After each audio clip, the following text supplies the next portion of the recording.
ఇప్పుడు యాక్చువల్‌గా విజయసాయిరెడ్డి రాజీనామా అనేది ఒక పెను సంచలనంగా మారిపోయింది. ఆయన నిన్న రాజీనామా చేస్తూ రాజీనామా లేఖలో నేను వ్యక్తిగత కారణాల నుంచి రాజకీయాల నుంచి తప్పుకుంటున్నాను. రేపు రాజ్యసభ సభ్యత్వానికి కూడా రాజీనామా చేస్తాను. సో, జగన్‌కి మంచి జరగాలని కోరుకుంటున్నాను. జగన్ కుటుంబం నాకెంతో చేశారు. దాదాపు 9 ఏళ్లుగా నేను రాజ్యసభ సభ్యుడిగా ఉంటూ పార్లమెంట్లో నాయకుడిగా ఉంటూ చాలా చేశాను. సో, నాకు నన్ను ఈ స్థాయికి తీసుకొచ్చిన భారతమ్మకు కూడా నేను రుణపడి ఉన్నాను. అట్లాగే నాకు తెలుగుదేశం మీద కానీ ఎటువంటి చంద్రబాబు కుటుంబం వీళ్ళతో ఎటువంటి వ్యక్తిగత విభేదాలు లేవు. అలాగే నాకు పవన్ కళ్యాణ్ కూడా చాలా ఎప్పటినుంచో నాకు మంచి సన్నిహితుడు. ఇవన్నీ ఆయన చెప్పుకుంటూ వచ్చాడు. అంటే క్లియర్‌గా ఆయన ఎవరి మీద ఏ ఆరోపణలు దాంట్లో చేయలేదు. జగన్‌కి మంచి జరగాలని కోరుకుంటున్నానని చెప్పాడు. రాజకీయాల నుంచి విరమించుకుంటున్నాను, వ్యవసాయం చేయడమే నా భవిష్యత్తు అని కూడా చెప్పాడు. అయితే ఇందాక ఆయన రాజ్యసభ చైర్మన్ జగదీప్ ధన్ఖడ్‌కి రాజీనామా సమర్పించాడు. సమర్పించినాక మీడియాతో జస్ట్ మాట్లాడాడు ఆయన ఇందాక. ఆయన మాటల్లో ఇప్పుడు ఒక సంచలనం బయటకు వచ్చింది. అదేంటంటే వివేకానంద రెడ్డి హత్య కేసు గురించి ఆయన మాట్లాడాడు. అందులో ఆయన ఏం చెప్పాడంటే వివేకానంద రెడ్డి హత్య కేసు గురించి వివేకానంద రెడ్డి మరణం అనేది నన్ను తీవ్ర ఆశ్చర్యానికి గురి చేసింది. నేను ఇమీడియట్గా అవినాష్ రెడ్డికి ఫోన్ చేశాను. బట్ అవినాష్ రెడ్డి ఫోన్ తీసుకోలేదు.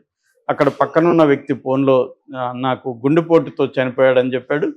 నేను అది నమ్మి మీడియా వాళ్ళు అడిగితే గుండెపోటు అని చెప్పాను తప్ప నాకేమి గుండెపోటు అని తెలియదు అనేది ఇప్పుడు చెప్తున్నాడు. ఇప్పుడు ఎందుకు ఈ విషయాన్ని చెప్పాల్సి వచ్చింది అంటే అర్థం ఏమిటి?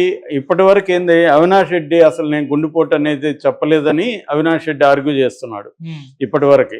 కానీ ఈయన అఫిషియల్గా ఏం చెప్తున్నాడు, అవినాష్ రెడ్డి పక్కన ఉన్న వ్యక్తి నాకు గుండెపోటు అని చెప్తున్నాడు ఈయన. ఎందుకంటే అప్పుడు ఈయన మీద ఎక్కువ వచ్చింది. ఫస్ట్ మీడియాకి చెప్పింది విజయసాయి రెడ్డి గుండెపోటు అని. యాక్చువల్గా గతంలో ఏమొచ్చిందంటే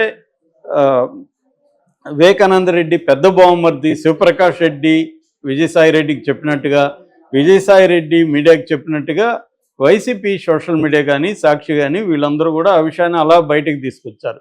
కానీ ఇప్పుడు విజయసాయి రెడ్డి ఒక బాంబు పేల్చాడని చెప్పచ్చు. అదేంటంటే అవినాష్ రెడ్డి రైట్ హ్యాండ్గా ఉన్న అవినాష్ రెడ్డి పక్కనున్న వ్యక్తి నాకు గుండెపోటు అని చెప్పాడు అని చెప్తున్నాడు. అంటే అర్థం ఒక రకంగా అవినాష్ రెడ్డే ఫస్ట్ గుండెపోటు అని విజయసాయి రెడ్డికి చెప్పినట్టుగా లెక్క. ఎందుకంటే పక్కన ఉన్న వ్యక్తి అవినాష్ రెడ్డికి ఫోన్ చేస్తే పక్కన ఉన్న వ్యక్తి తీశాడంటే అర్థమేమి? అవినాష్ రెడ్డి మాట్లాడలేని పరిస్థితిలో ఈయనతో పక్కన ఉన్న వ్యక్తి చెప్పాడు. సో అంటే ఒక రకంగా మీడియాకి కానీ ఫస్ట్ కానీ అవినాష్ రెడ్డే గుండెపోటు అని చెప్పాడు. అవినాష్ రెడ్డికి ఎలా తెలుసు గుండెపోటు అని? అవినాష్ రెడ్డి ఏమో నేను అలా చెప్పలేదు, శివప్రకాష్ రెడ్డి నాకు చెప్పాడు అని అవినాష్ రెడ్డి చెప్తున్నాడు.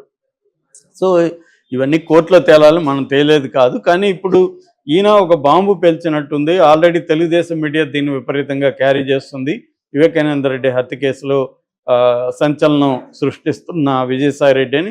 సో అట్లాగే ఆయన దీంతో పాటు విజయసాయి రెడ్డి విక్రాంతి రెడ్డి మీద కూడా, విక్రాంతి రెడ్డి ఎవరు?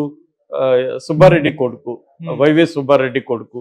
సో వైవి ఈ కాకినాడ సీపోర్టుకు సంబంధించి కేవీ రావు అనే వ్యక్తిని బెదిరించి 41% ఎంతో వీళ్ళ బంధువు అయిన, ఎవరు బంధువు? విజయసాయి రెడ్డి అల్లుడు వరుసయ్యే వ్యక్తికి శరచంద్రారెడ్డి అరవిందో దీనికి వాళ్ళకి అరవిందో ఫ్యాక్టరీ ఇది ఉంది, కంపెనీ ఉంది, దాని జగన్ కూడా రాజీనామా చేయొద్దన్నాడు అని కూడా చెప్తున్నాడు. ఎందుకంటే ఈ స్థాయి వ్యక్తి రాజీనామా చేసేటప్పుడు జగన్కి చెప్పకుండా చేయడు, జగన్కి చెప్పే ఉంటాడు, జగన్ వద్దని వారించుంటాడు.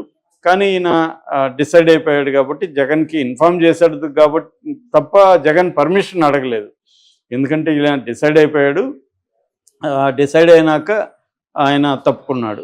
అయితే ఇక్కడ ఇందాక మనం వేరే వీడియోలు చర్చించినట్టుగా ఎందుకు రాజీనామా చేశాడు అనే దగ్గర ఇప్పుడు ఆయన మాటలు బట్టి కొద్దిగా మనకి బయటకు వచ్చేది ఏంటంటే జగన్ పట్ల అసంతృప్తి ఈయన కనబడుతుంది.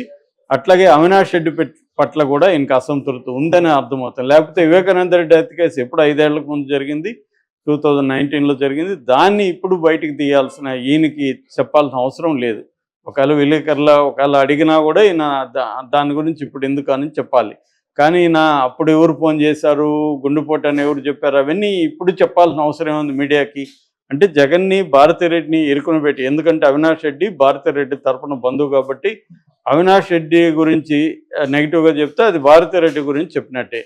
అంటే ఈయన కూడా ఒక రెబల్గా మారుతున్నాడా, అప్రూవర్గా మారిపోతున్నాడా, దానివల్ల జగన్కి కన్విక్షన్ పడే అవకాశం ఉందా అన్న ఊహాగానాలు తెరలేపే అవకాశం అయితే కనిపిస్తోంది.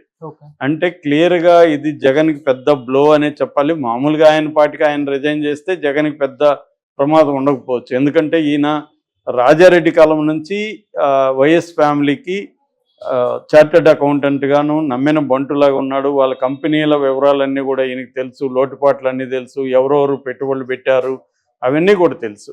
ఎందుకంటే జగన్ మీద ఉన్న ఆరోపణలు ఏంటి, వైఎస్ రాజశేఖర రెడ్డి కొంతమంది వ్యాపారస్తులకి అక్రమంగా అనేక హెల్ప్ చేశాడు, అనేక రకాల సహాయాలు చేశాడు.